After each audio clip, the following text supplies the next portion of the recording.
श्री गणेशाय नमः। श्री परमात्मने नमः। श्री भक्तमाल कथा सदन कसाई का चरित्र। सदन कसाई बड़े ही धार्मिक प्रवृत्ति के संत हुए। इनका पैतृक पेशा मांस बेचना था। अन्य कार्य न कर पाने की वजह से आप भी उसी व्यवसाय में लग गए। आप पशुओं का वध नहीं करते थे, मांस लाकर उसका विक्रय करते थे और उसी से अपना संत सेवा, भगवत सेवा, इन सारे कार्यों के लिए अपना पैसे की व्यवस्था करते थे। एक चमत्कार था कि मांस बेचने में आपके पास एक चिकना पत्थर था। लोग मात्रा चाहे जितनी मांगे, आप उसी एक ही पत्थर से तौल देते थे। 1 किलो, 2 किलो, आधा किलो, जो जितना मांगे बाट एक है और मात्रा उतनी जा रही है जितना वो मांग रहा है। लोगों का इस पर कुछ संदेह भी हुआ तो लोगों ने अन्यत्र जगह चेक किया तो जो माप उन्होंने मांगी थी वही सही निकली। अब इसकी क्षेत्र में चर्चा हो गई कि एक ऐसा मांस विक्रेता है जो एक ही पत्थर से सबको जो माप मांगते हैं वही तौल के देता है और बराबर उतना ही निकलता है।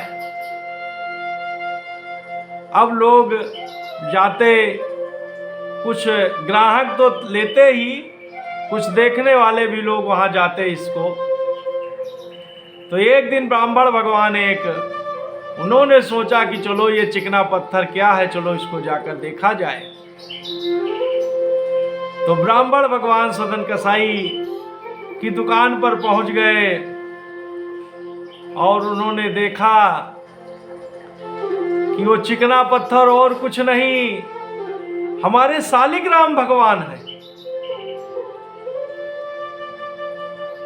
आपने सदन कसाई जी से बताया, कहा कि भाई ये जो पत्थर जो आप माप बाट बनाए हुए हैं, ये तो शालिग्राम भगवान है और आप इनसे इस मांस तौलने का व्यवसाय कर रहे हैं, ये तो ठीक नहीं है।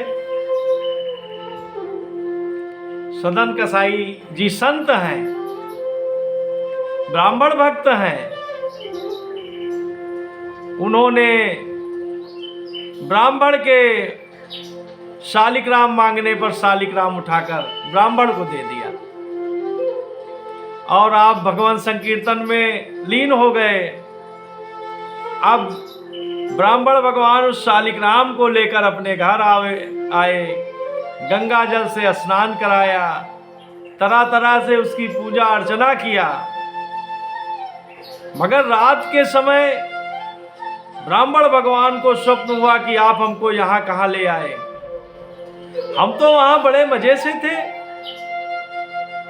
जब सदन जी अपने हाथ से हमारा स्पर्श करते थे तो हमको बड़ा आनंद आता था।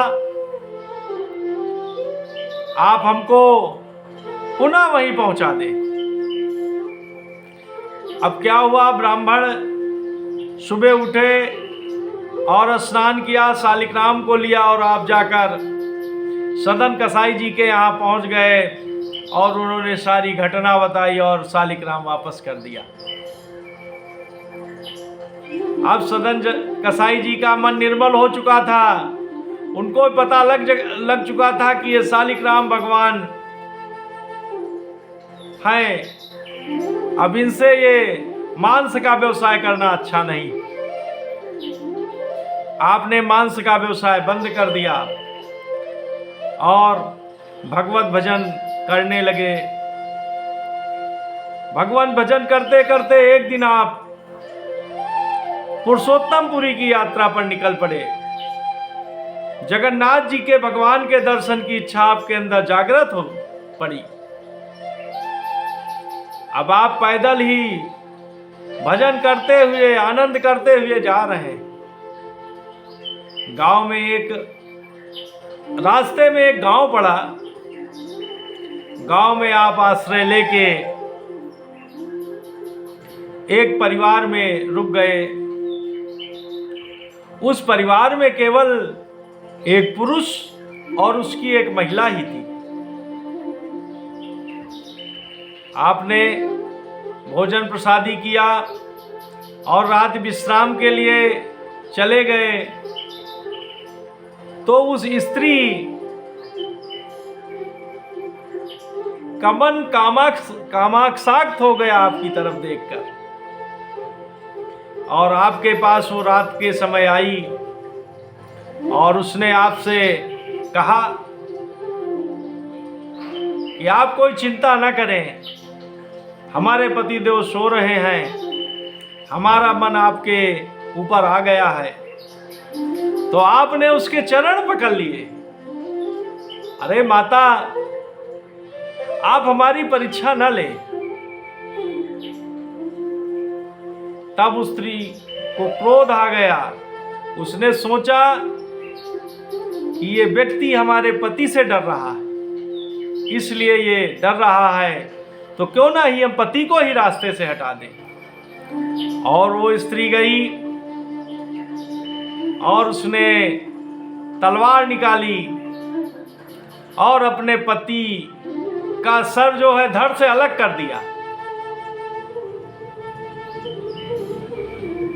और फिर आपके पास आई और आपसे कहा कि अब हमने अपने पति को भी रास्ते से हटा दिया है, अब आप कोई चिंता न करें, आपको डरने की कोई जरूरत नहीं है। फिर आपके पुनः उसके निवेदन करने पर आपने उसको माँ ही कहा और उसके चरण ही पकड़े। तो उसने कहा कि ठीक है, तुम्हारा जैसा निर्णय। और वो घर के बाहर निकली और उसने बहुत जोर जोर से आवाज लगा दिया कि अरे ये व्यक्ति की नीयत ठीक नहीं है, ये हमारे साथ जोर जबरदस्ती कर रहा है। इस तरह से आवाज लगा दिया तो पूरे गांव के लोग इकट्ठे हो गए।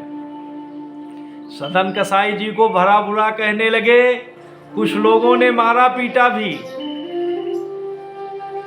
आप भगवान की कृपा का अनुभव ही करते रहे, मार खाते रहे, और आप भगवान जगन्नाथ जी की कृपा का ही अनुभव करते रहे कि प्रभु ये क्या लीला है। गांव वालों ने आपको और इस स्त्री को ले जाकर न्यायाधीश के सामने खड़ा कर दिया। अब न्यायाधीश के सामने उस स्त्री ने सारी झूठी कहानी गढ़ रची। उससे न्यायाधीश ने न्याय के रूप में आपके दोनों हाथों को कटवा दिया। अब आपके दोनों हाथ नहीं है, आपके दोनों हाथ काटकर आपको छोड़ दिया गया और आप जगन्नाथ जी का गुणगान करते हुए पुरुषोत्तमपुरी के लिए फिर चल दिया। अब रास्ते में आप गुणगान करते हुए चले जा रहे। जगन्नाथ जी ने सेवादारों से कहा कि देखिए हमारा एक भक्त सदन कसाई आ रहा है, उसको पालकी से ले जाओ और पालकी से बैठा के लाओ। तब आपके सेवादार पालकी लेकर रास्ते में पूछते आए। तो जब आप मिले तो उन सेवादारों के बिना बहुत आग्रह करने पर आप उस पालकी में जगन्नाथ जी की आज्ञा समझकर बैठ गए। और आप जैसे ही जगन्नाथ धाम जगन्नाथपुरी मंदिर में अंदर गए और आपने भगवान को दोनों हाथ उठाकर प्रणाम किया तो आपके हाथ स्वतः फिर नए निकल आए। बोलो जगन्नाथ स्वामी की जय। इस तरह से भगवान जगन्नाथ जी की आपके ऊपर साक्षात कृपा हुई और आपने अपना पूरा जीवन जगन्नाथ जी की भक्ति सेवा में अर्पित कर दिया और इस तरह से सदन कसाई जी का जीवन धन्य हुआ। जगन्नाथ जी की असीम अनुकंपा उनके ऊपर बरस गई। इन्हीं शब्दों के साथ सदन कसाई जी का चरित्र पूर्ण हुआ। हम भगवान जगन्नाथ जी से निवेदन करते हैं, आग्रह करते हैं कि हम भक्तों के ऊपर भी कृपा बरसावें, हम लोगों का भी जीवन सुखी हो और हम लोग भी भक्ति के मार्ग पर चल सकें। इन्हीं शब्दों के साथ जय श्री कृष्णा, जय जगन्नाथ। योगेशं सच्चिदानंदं वासुदेवं व्रजप्रियं धर्म संस्थापकं वीरं कृष्णं वंदे जगद्गुरुं। श्री कृष्णा अर्पणमस्तु।